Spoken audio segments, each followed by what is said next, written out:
Jail খেটে বেড়াবো যেদিন, সেদিন বহরমপুর মেডিকেল কলেজে 50,000 লোক নিয়ে যাবো। একা হুমায়ুন কবির, দলকে ভাঙাবো না। 50,000 লোক জোগাড় করার ক্ষমতা হুমায়ুন কবিরের আছে। নিয়ে মেডিকেল কলেজে জেল খেটে এসে যাব, সেদিন হিসেব নিকাশ বুঝে নেব। হুমায়ুন কবির আছেন হুঙ্কারেই। তার বিরুদ্ধে জেলাশাসক ও মুর্শিদাবাদ পুলিশ জেলার এসপির কাছে অভিযোগ জানিয়েছে ইন্ডিয়ান মেডিকেল অ্যাসোসিয়েশন। দায়ের হয়েছে এফআইআর। কিন্তু অবস্থানে অনড় রয়েছেন মুর্শিদাবাদের ভরতপুরের তৃণমূল বিধায়ক। ডাক্তারবাবুদের যে চলাফেরা গতিবিধি আমি লক্ষ্য রাখছি। বহরমপুর মেডিকেল কলেজে কি হয় আর ওই জুনিয়র ডাক্তারদের যে কি চলাফেরা, তারা যেসব সরকারি বিল্ডিং এর থেকে সরকারের বিদ্যুতের এসির হাওয়া খেয়ে, ফ্যানের হাওয়া খেয়ে, বিল্ডিং এ ঘুমিয়ে তাদের কি আচরণ আমি সব অবজারভেশন করছি। ঘটনার সূত্রপাত গত 11ই সেপ্টেম্বর। আন্দোলনরত জুনিয়র চিকিৎসকদের উদ্দেশ্যে হুমকি দেন শাসক বিধায়ক। পাবলিকও মরছে, তাহলে ডাক্তাররা সুরক্ষিত থাকবে কেন?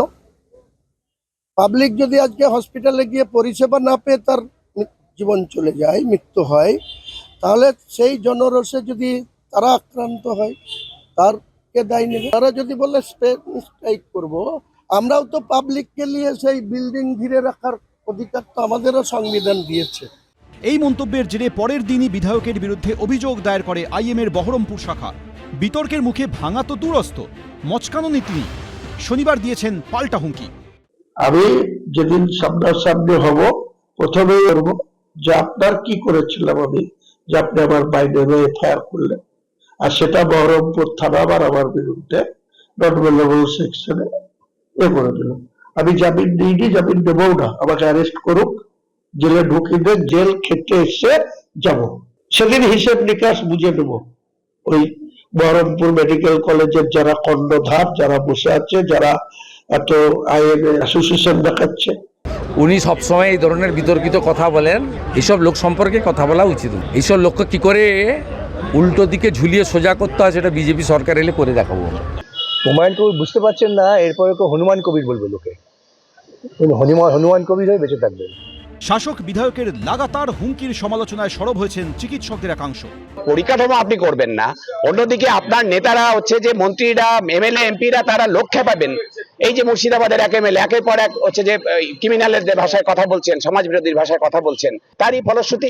ফলে ওরা কাজ করবার যদি পরিবেশ না থাকে, ডাক্তারদের পরিবেশ কাজ করবার যদি না দিতে পারেন, তাহলে ডাক্তাররা কাজ করবেন কি করে? উনি মাননীয় মুখ্যমন্ত্রীর বক্তব্য অনুযায়ী তিনি বলেছিলেন যে সবাইকে মুখটা বন্ধ রাখে, কিন্তু আমাদের উপর যেভাবে উল্কাপাত হয়েছে, ইউতে উদয়নবাবু, এলে লাভলি দেবী, কেতে কাঞ্চনবাবু, এতে অরূপ অপূর্ববাবু এবং তার এইচডি ভার্সন হচ্ছে এখন হুমায়ুন কবির। তা আমি আশাবাদী যে আমাদের মাননীয় মুখ্যমন্ত্রী, পুলিশমন্ত্রী, স্বাস্থ্যমন্ত্রী তিনি সদর্থকভাবে পদক্ষেপ নেবেন। তবে হুমায়ুনবাবু একটা উপকার আমাদের আরও করেছেন। আগামীকাল সুপ্রিম শুনানি আছে, আমাদের যে লয়ার আছেন তারা এইটাকে সাপ্লিমেন্টারি হিসেবে অ্যাড করবে এবং তাতে আমরা আশাবাদী যে এই যে অভয়া তিলোত্তমা তার বিচারটা আমরা পাবো।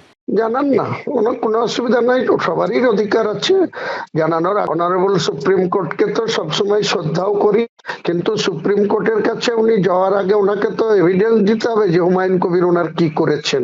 শুধু বলেছিলাম জনগণ পরিষেবা থেকে বঞ্চিত হলে, ব্যাহত হলে আমরা জনগণকে পরিষেবা পাই দেওয়ার জন্য জনগণের পক্ষে আছি, প্রয়োজনে জনগণকে নিয়ে মেডিকেল কলেজে যাব, এটাই বলেছিলাম। তো আমার বিরুদ্ধে কোনো শাস্তিমূলক ব্যবস্থা আছে, আমি তা মাথা পেতে নেব। আন্দোলনকারী চিকিৎসকদের আক্রমণ করে হুমায়ুন কবিরের একের পর এক মন্তব্য অস্বস্তি বাড়িয়েছে তৃণমূলের।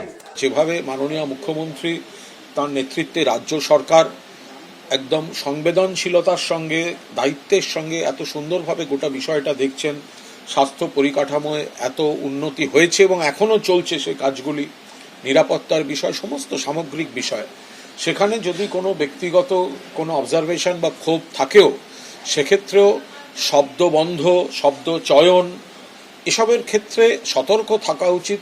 কিন্তু কোনো এলাকায় পার্টিকুলারলি কিসের ভিত্তিতে এই ধরনের মন্তব্যগুলি হয়েছে, সেগুলো আমরা নিশ্চিতভাবে দল তার কাছ থেকে জেনে নেবে।